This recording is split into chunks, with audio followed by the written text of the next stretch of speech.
naging kaibigan. Lagi na lang si Angel nun yung kasama ni Zack. Hindi pwede yun, dapat ako lang kasama lagi ni Zack.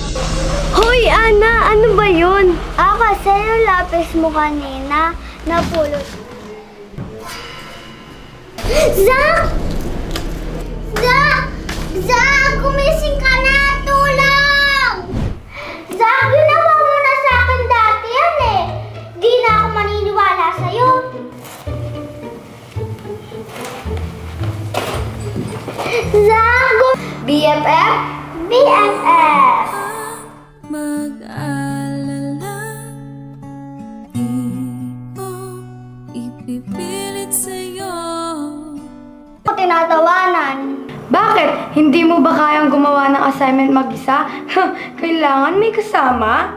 Bakit ba? Gusto ko kasama si Zack. Gusto ko siyang maging BFF. Hindi na ulit ako batin ni Zack, Angel, dahil sa'yo gusto mo ikaw lang yung sinasamahan niya. Hindi totoo! Hi, classmate and teacher P. Do you see that blue ball? Well, that's where we are. That's the Earth. But, hey! What are these? They are the layer of atmosphere. So, let's learn about the layers of atmosphere today. This is the troposphere. This layer is where the weather occurs. This is the lowest atmospheric layer and begins at the surface of the Earth and extends to about 4 to 10 miles. The temperature of the troposphere decreases with increase in altitude. So that you know, altitude is an height of an object or point in relation to the ground level. Now we're in the stratosphere, second lowest layer of the Earth's atmosphere. Here the temperature rises with the rise in altitude. You will also find the ozone layer here, which helps to absorb harmful UV rays from the sun. This layer is where you can find aeroplanes flying around, as the stratosphere is free of all weather disturbance. The stratosphere extends to about 30 to 35 miles above Earth's surface. This is the mesosphere, where most meteors burn upon entry. Mesosphere stretch up till 50 miles above Earth's surface. The thermosphere is next. The Earth is very thin here. The temperature gets extremely hot in the thermosphere. It extends up to 400 miles from the Earth's surface. The lower part of this layer contains ionosphere. Many atoms are ionized in this layer. You will also find electrical charge here. This is the last layer. Yes, it is the exosphere. It goes all the way up to 6,200 miles from the Earth's surface. Trivia time! Did you know troposphere contains more than 75% of the atmosphere mass? And the ions on the ionosphere help to transmit radio waves. Ooh, it's getting a bit spooky here. I think it's time for me to get back to the Earth. That's all my report for today. Thank you, classmate. Thank you, Teacher P. Goodbye! Pinagkakaisahan nila ako. Nakakainis talaga. Huy, bakit mo kinakausap yung sarili mo? Inaaway ako ng kapatid mo at ng best friend mo. Wait lang, hindi ako si Bianca, ako si Bella. Ano ba yan? Nakakalito kayo? Ano bang pinagkaiba nyo? Look, wala si Bianca neto. Okay. Bakit lagi kang mag-isa?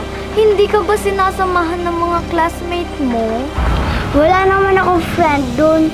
Si Zack na nga lang friend ko. Inagaw pa sa akin Angel. Naku, kawawa ka naman pala. Wala kang friend, pinagtutulungan ka pa nila. Eh baka napipilitan lang sila na pakisamahan ka dahil classmate ka lang nila, no? Yan ang hirap sa transferee. Walang friend at laging mag-isa. Ewan, nakakainis sila. Lalo na yung Angel na yan.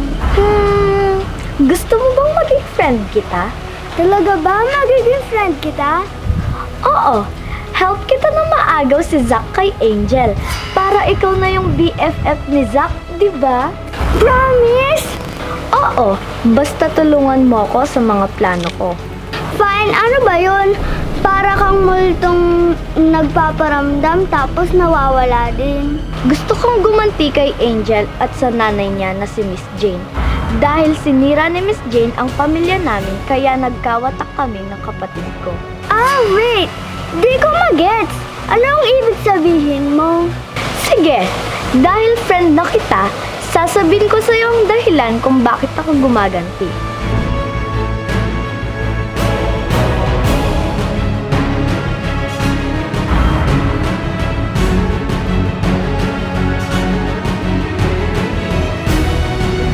Ang nanay ni Angel ang sumira sa pamilya namin.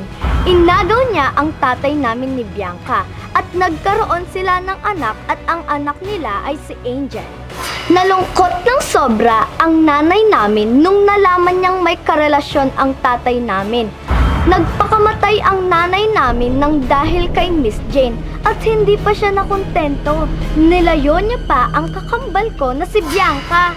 Sinira niya ang pamilya namin. Kaya nandito ako para ipaghiganti ang nanay ko at ang pamilya namin.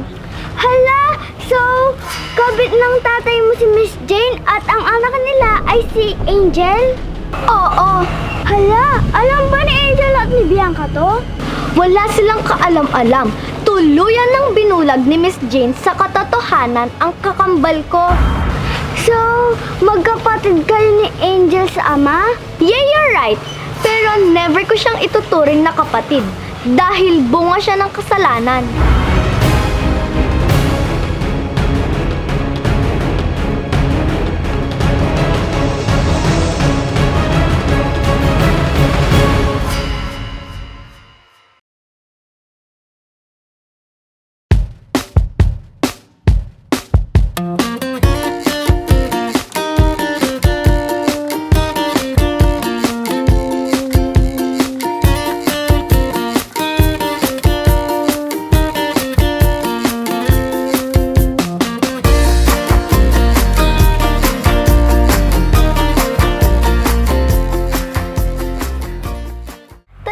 Nag-walk out si Hana?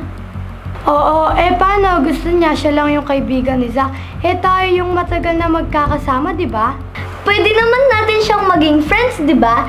Tayong lahat. Mas madami, mas masaya. Kaso nga, sinigawan niya pa si Angel. Sinisisi niya pa si Angel at tinawag niya pang mang-aagaw. Angel, totoo ba yun? Inaway at sinigawan ka ni Hana? Oo, totoo yun. Ate, baka hindi na naman niya sinasadya yun. Hayaan na lang natin yun, ate. Hay nako, wag lang talaga ako yung makakarinig nun dahil ayaw kong may nag-aaway sa'yo.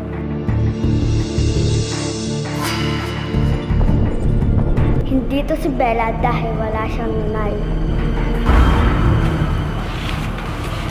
Hi, Zack! Ano, nakapag-isip ka na ba na ako lang ang bagong best friend mo, hindi na si Angel?